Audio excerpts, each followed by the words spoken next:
సరే కాస్త సోమశేఖర్ రెడ్డి టాపిక్ పక్కన పెడితే నరసింహ ఒక లక్ష్యం విజన్ 2023 అని చెప్పేసి పెట్టుకున్నాడని చెప్పేసి సరే ఓకే ఆ లక్ష్యం చేరువైంది.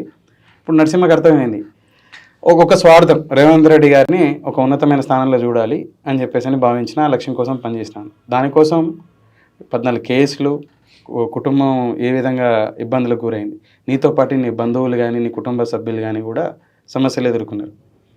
సో వ్యక్తిగతంగా నీకేం జరిగింది అని చెప్పేసి అంటే అంతిమంగా మనిషికి సమాజం కోసం ఎంత పని చేసినా తను చేసిన కష్టానికి తనకు దొరికినటువంటి ఫలితం ఏంటి? కలి ఈ ఫేమ్ అని చెప్పేసి చెప్ప మాకు ఇది కడుపుకు పని చేయదు.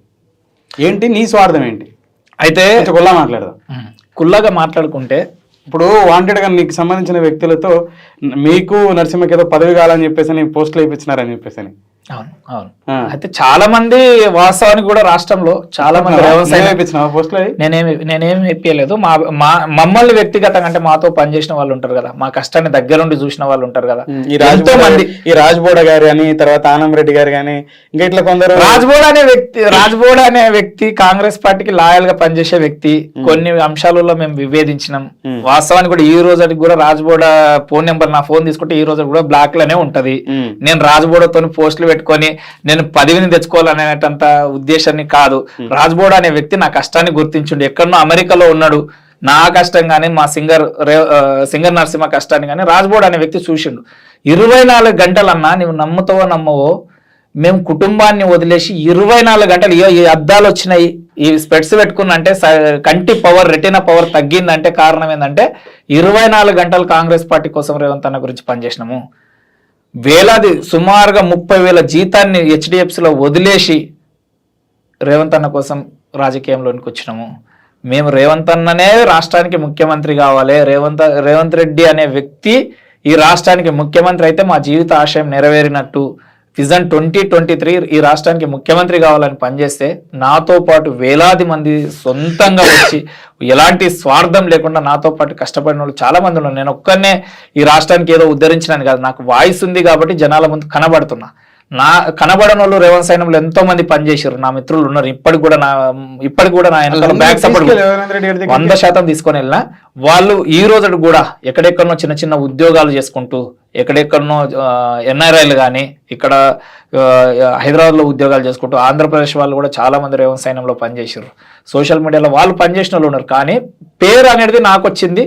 వెనకాల వాళ్ళు ఉన్నారు. ఆ కష్టానికి వెనకాల వాళ్ళైతే ఉన్నారు. 100% నాకే గనక అవకాశం వస్తే ఖచ్చితంగా ప్రతి ఒక్కరు రేవంత్ సైన్యం మిత్రుని యొక్క రుణం తీర్చుకోవడానికి నేను కష్టపడతా. ఇంకొక విషయం ఏంటంటే దీనివల్ల నీకేమొచ్చిందని అంటున్నావు కదా, 100% ఫేమ్ అనే చెప్తానా. నేను చెప్తున్నా కదా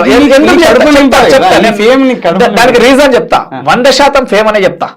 నేను ఈ రోజు రేవంత్ రెడ్డి అనే వ్యక్తి ఈ రోజు కూడా నన్ను ఇప్పుడు వదిలేసినా కూడా నేను మార్కెట్లో చిల్లిలబడితే సుమారుగా నెలకు 10 లక్షలు సంపాదించేటంత ఫేమ్ ఇచ్చాడు. సింగర్ నరసింహ అనే వ్యక్తి సంపాదించగలుగుతా. ఎట్లా స్టూడియో పెడితే కాదా, నాకు వాయిస్ ఉంది కదా 100% అన్న. అట్లా కాదన్నా. ఇప్పుడు ఈ రోజు సోషల్ మీడియా చాలా పవర్ఫుల్, మల్టిపుల్ సోషల్ మీడియా ఉంది. ఇన్స్టాగ్రామ్ వారి పేరు చెప్పుకొని ఫేమ్ వచ్చింది అన్నావు. ఇప్పుడు ఆ ఫేమ్ ఏం చేసే 10 లక్షలు వచ్చాయి చెప్పు. 100% వస్తుంది. ఎందుకు రాదు? నేను ఒక మీడియాని ఎస్టాబ్లిష్ చేయలేనా? ఒక ఆర్గనైజేషన్ రన్ చేయలేనా? నేను మల్టిపుల్ గా సోషల్ మీడియాని వాడలేనా? నేను యూట్యూబ్ ఛానల్ క్రియేట్ చేయలేనా? నేను ఇన్స్టాగ్రామ్ అకౌంట్లు, ఫేస్బుక్, ట్విట్టర్ అకౌంట్లు క్రియేట్ చేయలేనా? వెబ్సైట్లు క్రియేట్ చేయలేనా? ఈ రోజు నరసింహ అనే బొమ్మ పెడితే కాదు కదా పొద్దుమిగడ వరకు 10,000 మంది ఫాలోవర్స్ వస్తారు. అంతకంటే ఇంకెక్కేం కావాలన్నా సోషల్ మీడియా 100%. అంటే ఒక ఆప్షన్ చెప్తున్నా, నరసింహకి ఏంది లాభం అంటే ఈ లాభాన్ని రేవంత్ రెడ్డి క్రియేట్ చేసినట్టని చెప్తున్నా. మా సింగర్ నరసింహకు ఉంది ఈ రోజు 1,00,000 మంది ఫాలోవర్స్.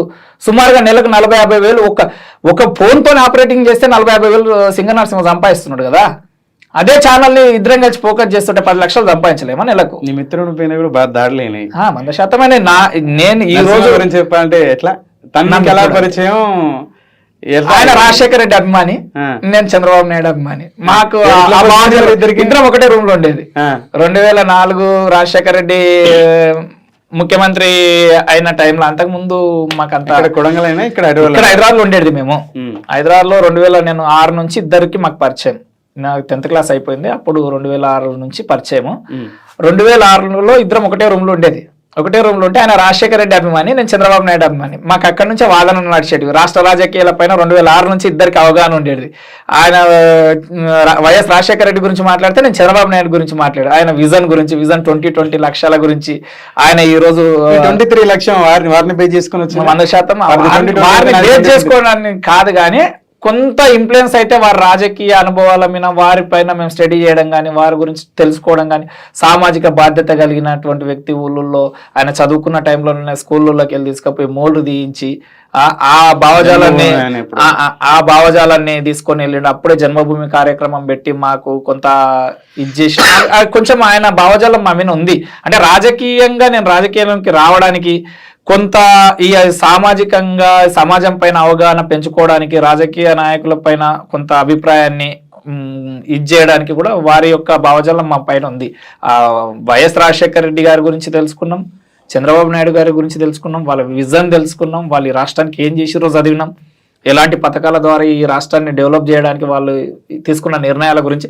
ఇద్దరంటే పోటీవాడి, నేను చంద్రబాబు నాయుడిని ప్రమోట్ చేస్తే మనోడు రాజశేఖర రెడ్డిని ప్రమోట్ చేయాలి. చంద్రబాబు నాయుడు గారు సరే ఇన్ని చేశారని చెప్పేసి మీకు ముఖ్యంగా మంచిగా అనిపించిన అంశం ఏంటి, మీకు ఎందుకని ఇష్టం అనిపించింది? ఆయన విజన్, అంతే. విజన్ ఉన్న నాయకుడు. ఏది ఏమున్నా రేపటి తరానికి ఏం అందించగలుగుతాడనే విజన్ ఉన్న నాయకుడు చంద్రబాబు నాయుడు గారు. ఈ రాష్ట్రానికి, ఈ దేశానికి ఆయన యొక్క విజన్ అనేది చాలా గొప్పది. చాలా మందికి తెలియకపోవచ్చు. ఈరోజు మేము కాంగ్రెస్ పార్టీ, నేను చంద్రబాబు నాయుడు గురించి మాట్లాడాల్సిన అవసరం మాకైతే లేదు, కానీ విజన్ 2020 ఈరోజు హైదరాబాద్ యొక్క ఫలాలు ఎవరు అనుభవిస్తున్నారు? ఆ రోజు ఆయన తీసుకున్న నిర్ణయాలు ఈరోజు హైదరాబాద్ పోతే చాలా మంది మాట్లాడుతున్నారు అమెరికా లాకుంది, సింగపూర్, మలేషియా లాకుందని మాట్లాడుతున్నారు కదా. ఈ లక్ష్యం ఒక్కరోజు నిర్మితమైంది కాదు. సరే, చాలా మంది అందులో పనిచేసిండొచ్చు, చాలా మంది పనిచేసిండొచ్చు, కానీ విజన్ 2020 హైదరాబాద్ అని ఆయన అనుకున్నాడు. ఈరోజు హైదరాబాద్లో ఆయన లక్ష్యం కనబడుతుంది. సుమారుగా లక్షలాది మందికి ఉపాధి కల్పించి, మహానగరాన్ని నిర్మించి, దేశంలోనే అతిపెద్ద 3వ ఆర్థిక రాజధాని మన హైదరాబాదు, దేశంలోనే అతిపెద్ద వ్యాపార సామ్రాజ్యాన్ని విస్తరించి ఈరోజు దేశానికే రాజధానిగా ఒక రాష్ట్రాన్ని మళ్ళీ తీసుకుంటే మన హైదరాబాద్ని ఎంచుకునే అవకాశం తీసుకురావడానికి, ఇంత గొప్పగా నిర్మించడానికి కారణం అందుట్లో ఖచ్చితంగా విజన్ 2020. ఈ చంద్రబాబు నాయుడు గారికి రాజశేఖర రెడ్డి అభిమాని మీ మిత్రుడు ఏదైతే టాపిక్ డిస్కషన్స్ అని ఎట్లాంటి వాదనలు ఉన్నాయి మీ ఇద్దరి మధ్య? అన్నీ ఉండేటివి. చంద్రబాబు నాయుడు ఏం చేసిండంటే రాజశేఖర రెడ్డి ఏం చేసిండు అనేది, రాజశేఖర రెడ్డి జనాలను బద్దకస్తులను చేసిండు అనే వాదన నేను తీసుకొస్తుంటి. చంద్రబాబు నాయుడు రైతులను పట్టించుకోలేడు. ఇక్కడ రైతులు ఆయన దాంట్లో ఆకలి కాలం సహకరించక, వర్షాలు లేక, ఇవన్నీ అనేది ఆయన. అదే ఈ మనం చదువుకున్నాం కాబట్టి మన యొక్క ఆలోచన విధానం. ఉన్నటువంటి ఇద్దరు నరసింహులు ఎట్లా కలిసి ప్రయాణం చేశారు మరి? ఒక ఓడలో రేవంత్ రెడ్డి అనే వ్యక్తి, అంతే, ఇంకేం లేదు. రేవంత్ రెడ్డి అనే వ్యక్తి మనోడు అసలు కాంగ్రెస్ కి ఓటేసేది. అక్కడ వచ్చి మాత్రం కొడంగల్లో మాత్రము రేవంత్ రెడ్డి కోటేసేది. 2014లో గానీ 2018లో గానీ మనోడు అప్పటి వరకు కూడా కాంగ్రెస్ అభిమాని, ఆడుకోరు. అంతకు 2009లో కూడా రేవంత్ రెడ్డి మా బలవంతంతో రేవంత్ రెడ్డి కోటేసిండు. తప్పిస్తే ఆయన మొత్తం రాజశేఖర రెడ్డి భావజాలం, రాజశేఖర రెడ్డి అభిమాని. ఈ రాజశేఖర రెడ్డి 2009లో చనిపోయినప్పుడు కూడా ఎంతో, అది ఒకటే రూమ్ లో మేము ఉంటుంటాం కదా, అప్పుడు కూడా చాలా బాధపడేవాడు. చాలా ఇప్పటికి కూడా పేపర్ కటింగ్స్ అవి అంతా జ్ఞాపకంగా ఆయన పెట్టుకునేవాడు.